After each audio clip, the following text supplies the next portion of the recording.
Hoje nós vamos trazer uma palavra sobre fé, em nome de Jesus.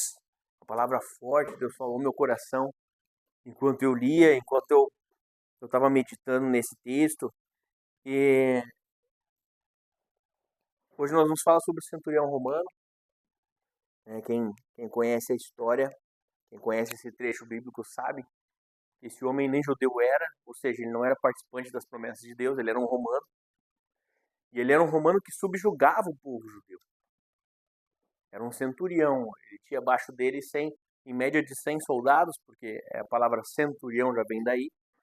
Ele era um comandante romano, em nome de Jesus. Então você pode abrir a palavra de Deus no livro de Mateus, capítulo 6, capítulo 8, versículo 5. Nós vamos ler do 5 ao 13. Glórias a Deus. Se tem algo que importa, queridos, se tem algo que realmente importa no mundo espiritual, é a nossa fé. Mateus capítulo 8, versículo 5.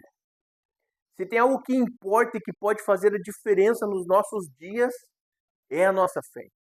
O mundo espiritual, em algumas outras palavras, a gente trata como o reino de Deus.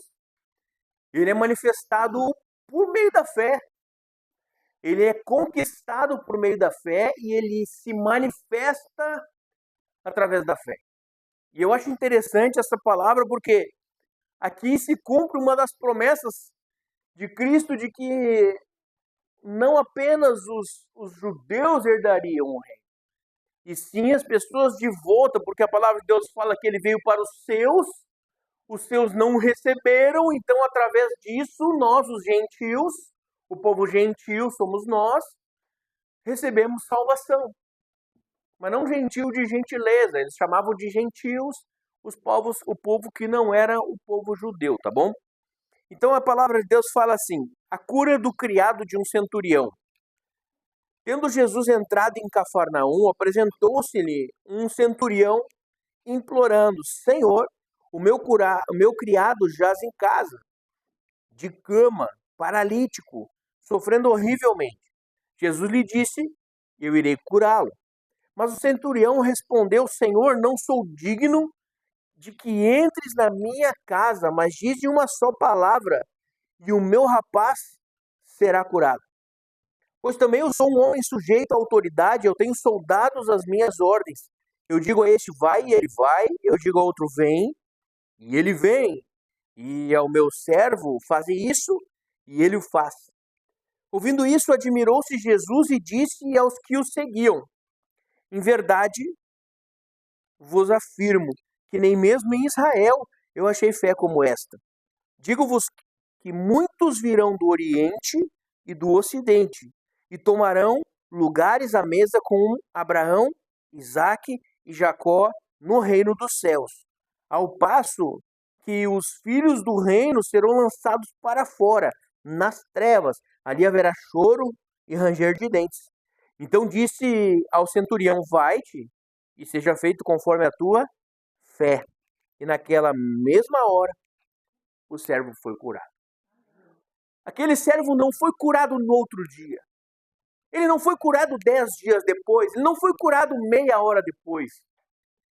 Ele foi curado naquele mesmo momento em que foi manifesta a fé daquele homem.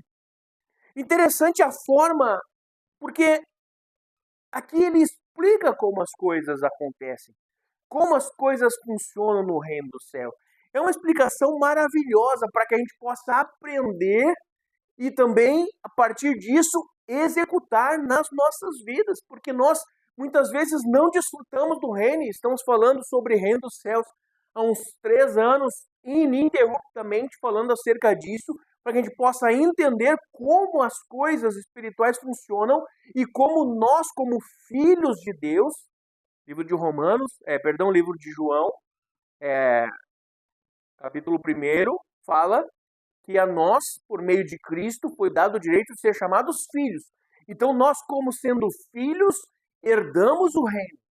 Não apenas a salvação, e sim o reino.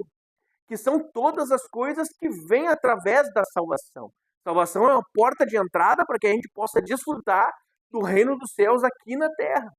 Que é o que o que Jesus Cristo explica, e nós já falamos diversas vezes, que o reino dos céus não está aqui, ele não está ali, mas ele está no meio de vós, ou ele está dentro de nós, dentro de vós, Jesus falou, que o reino de Deus estaria conosco, todos os dias, em nós, e ele se moveria através de nós.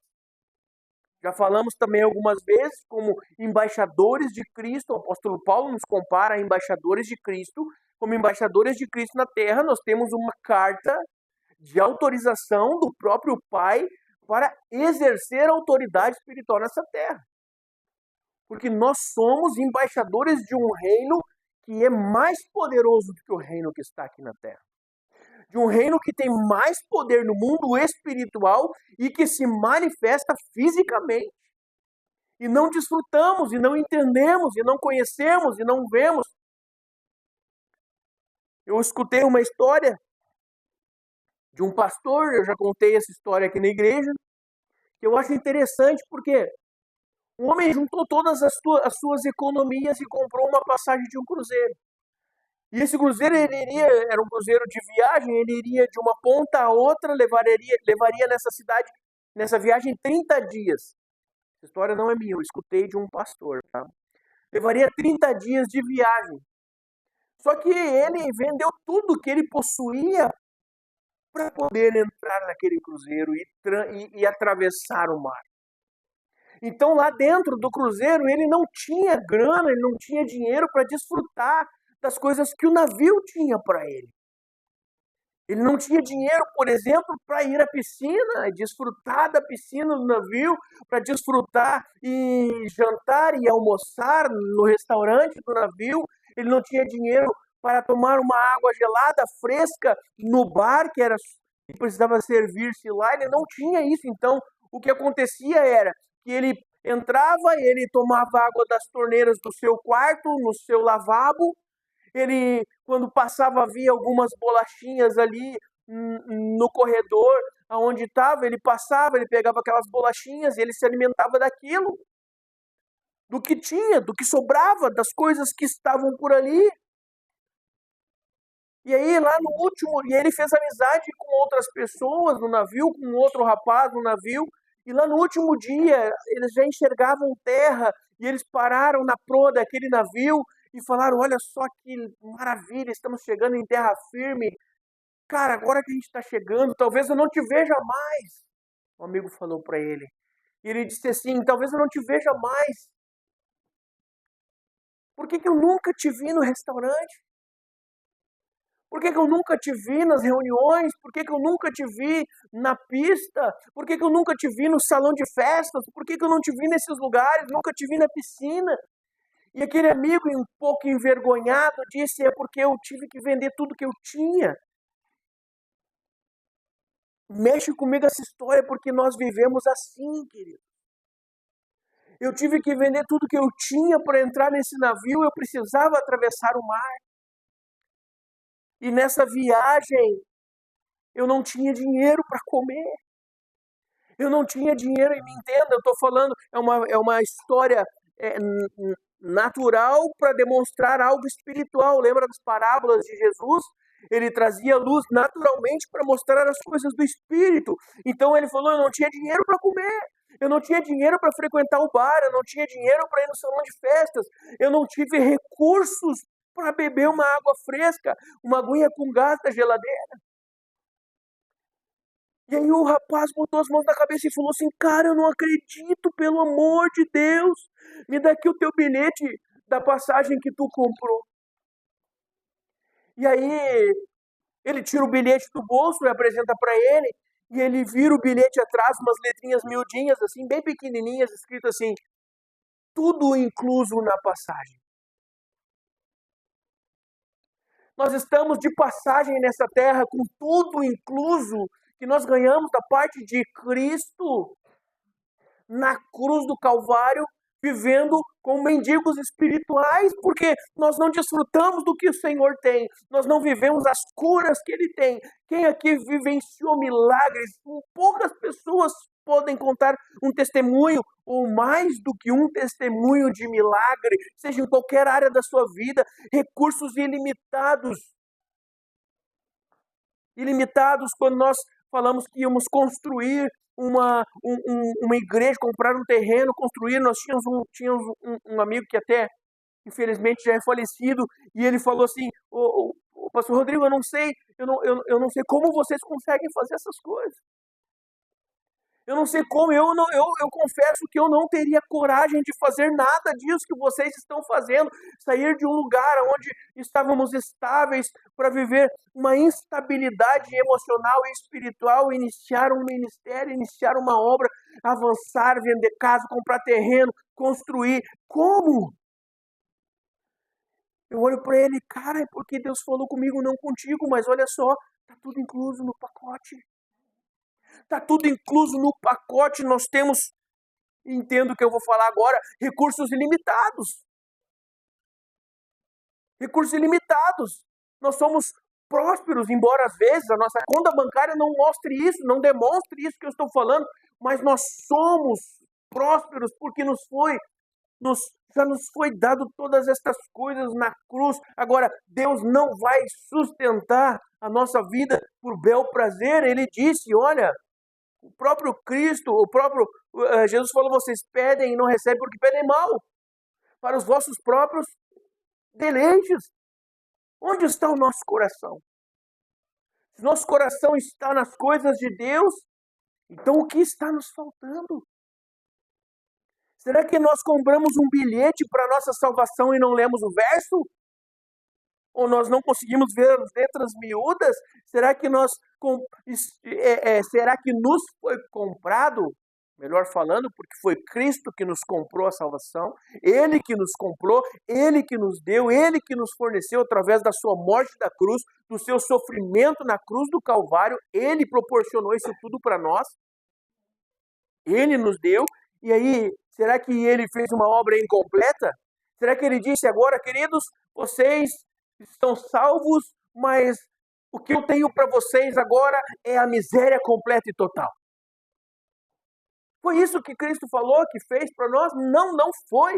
Ele disse, olha, se tão somente me servires, eu abençoarei o vosso pão e a vossa água. E aí nós vemos Jesus Cristo dizendo que ele, através do livro de Salmos, claro, inspirando alguém a escrever, de que ele deu o mundo e tudo que há para os filhos dos homens. Então, se ele nos deu, se ele já nos deu, nós temos condições de avançar e de conquistar nessa terra, embora isso não signifique salvação, embora uma vida próspera na terra não signifique salvação, embora uma vida próspera aqui não signifique nada em relação a isso, mas uma pessoa salva, que sabe usar muito bem a sua fé, tem o shalom de Deus. Eu já falei sobre o shalom do Senhor aqui, que é a bênção de Deus, que é paz, ou é a bênção em 4 níveis,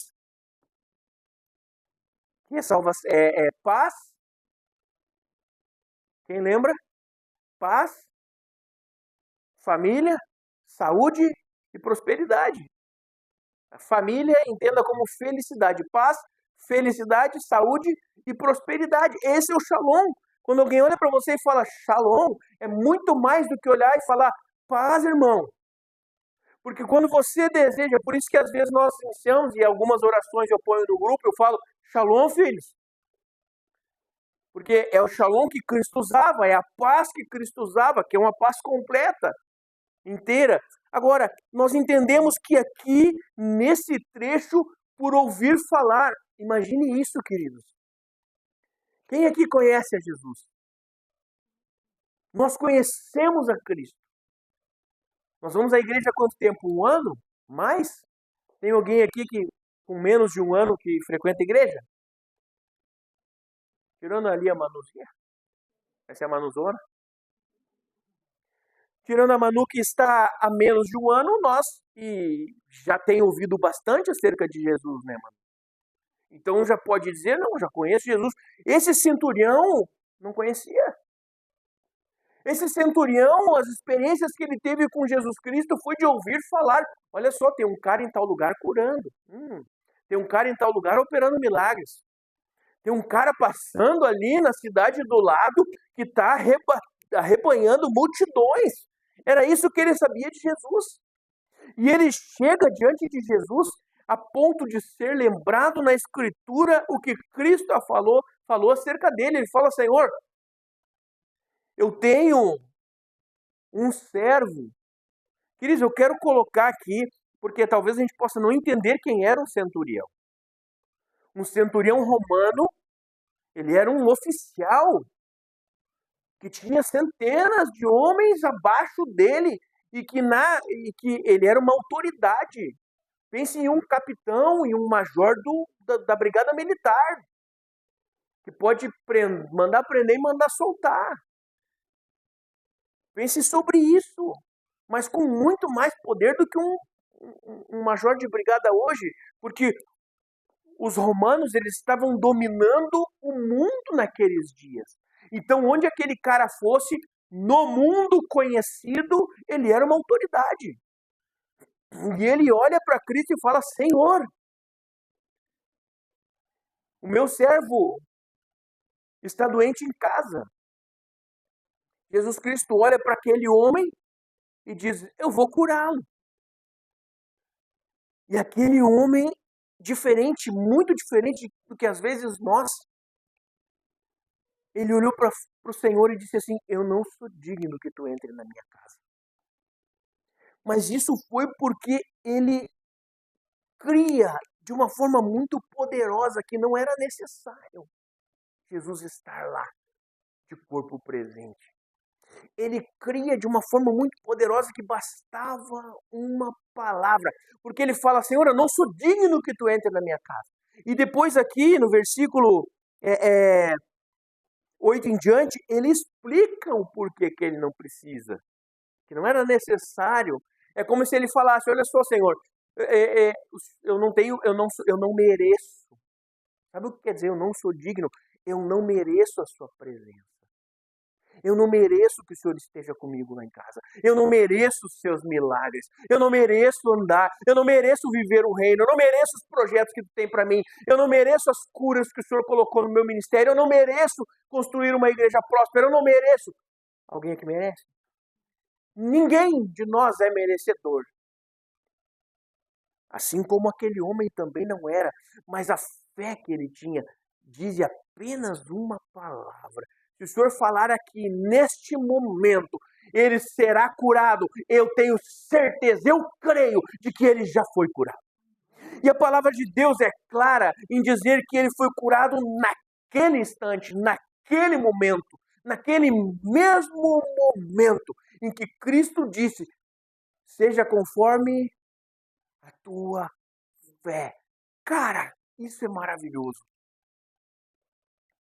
Se essa frase de Jesus Cristo para o centurião não for capaz de gerar, como é que fala, né? Quando a gente está apaixonado, gerar borboletas no nosso peito, nada mais será capaz.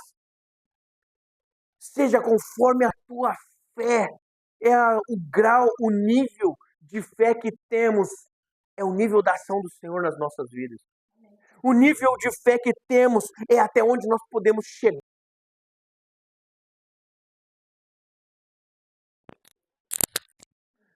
Então, será que de fato nós cremos que Deus é tudo aquilo que a Bíblia diz que Ele é? Será que nós de fato cremos que Ele pode todas as coisas que de fato Ele pode? Porque, na verdade, nós vamos usufruir conforme a fé que temos. Nós vamos usufruir conforme a fé que nós temos. E porque a manifestação da nossa fé, quando nós colocamos a nossa fé em prática, nós vivemos milagres. E o que é fé se não se arriscar? O que é fé se não se arriscar?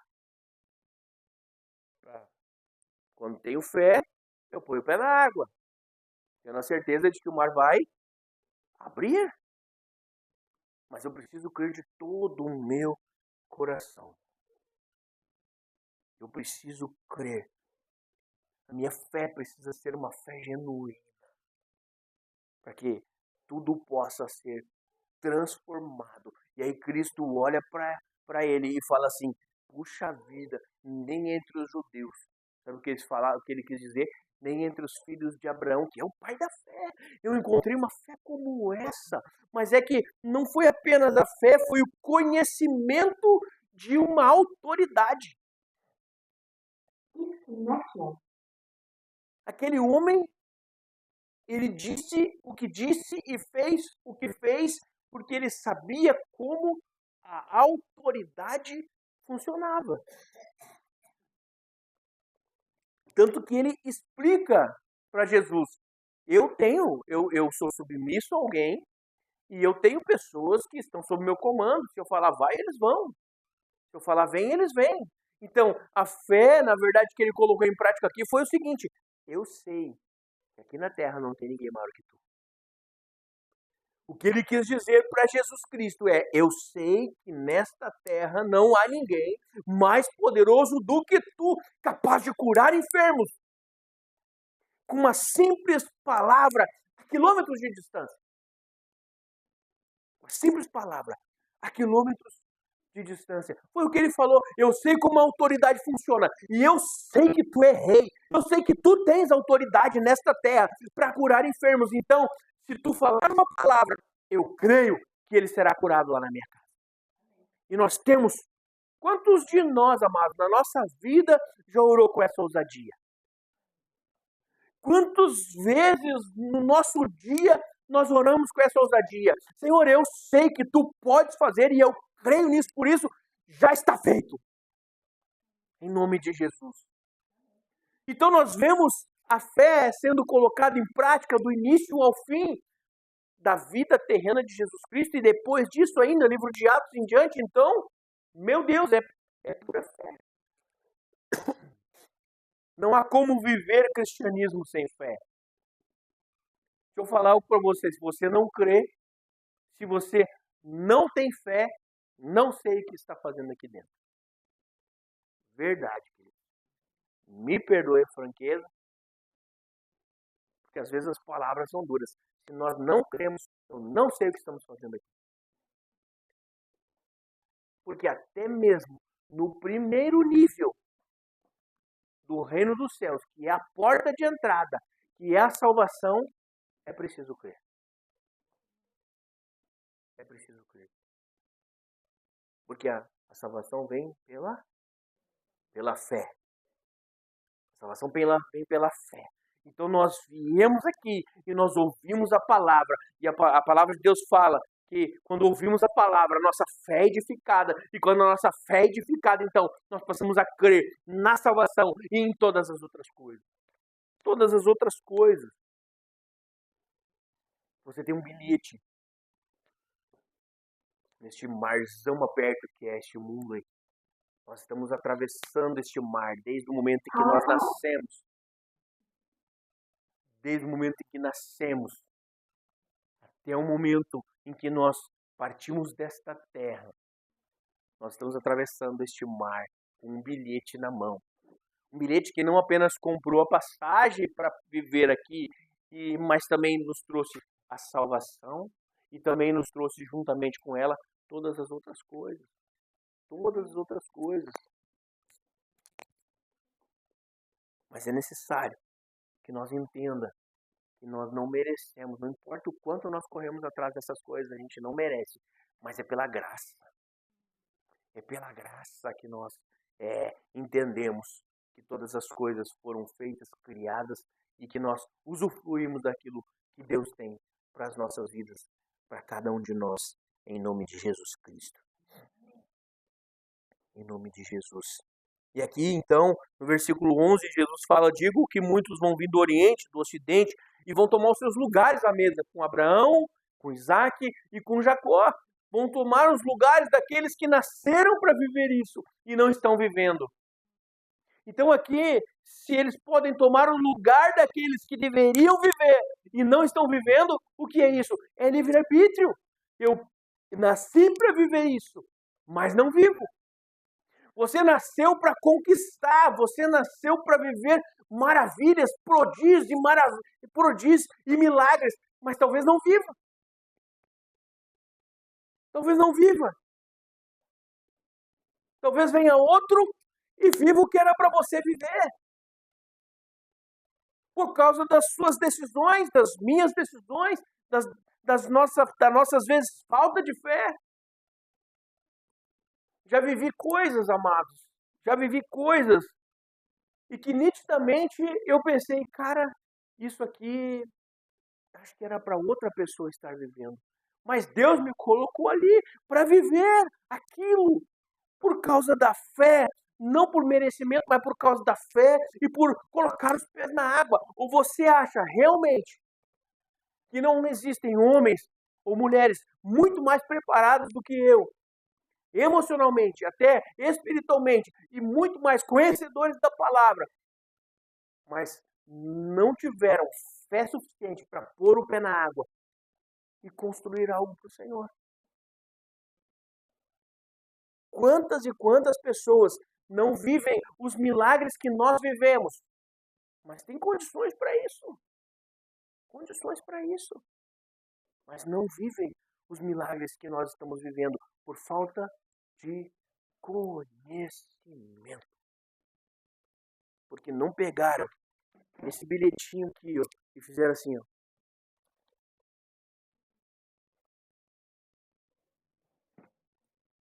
Não desfrutam daquilo que Deus tem. Mais de 44 mil promessas estão aqui dentro. Eu não sei se eu vivi já algumas dezenas delas. Eu não sei se eu vivi sequer 100 dessas promessas ainda. Mas eu vou viver o quanto mais Deus permitir que eu viva. Sabe por quê? Porque eu creio nesse livro aqui. Eu creio nisso aqui que eu estou segurando. E eu amo isso aqui. Eu amo a palavra de Deus. Eu amo o sacrifício da cruz. Eu amo as coisas que Jesus fez. Eu amo andar com Ele, estar com Ele, viver Cristo na minha vida. Eu amo sentir a presença. Eu não sei se existe isso, mas eu amo amar Jesus, querido. Eu amo amar Jesus. Porque Ele nos amou primeiro. Ele nos amou primeiro. E se nós temos hoje condições de estar aqui, foi porque Ele nos permitiu, Ele gerou, Ele produziu, Ele criou isso tudo aqui. Quando Ele trouxe de volta aquilo que Deus nos deu lá na criação. Perdemos por causa do pecado. Às vezes, querido, nós não vivemos aquilo que Deus tem para viver porque nós ainda não abandonamos o nosso pecado. Nem era para falar sobre isso hoje, meu Deus. Que ainda nós não abandonamos aquilo que nos prende nesta terra. Não deixa nós voar por nossas escolhas. Não queremos a transformação, a mudança de vida. Nós não desfrutamos e não vivemos aquilo que Deus tem para cada um de nós. Em nome de Jesus. Eu quero orar com você. Por favor, se coloque de pé. Você que está na sua casa, por favor, mude a sua vida, mude a sua história. Em nome de Jesus.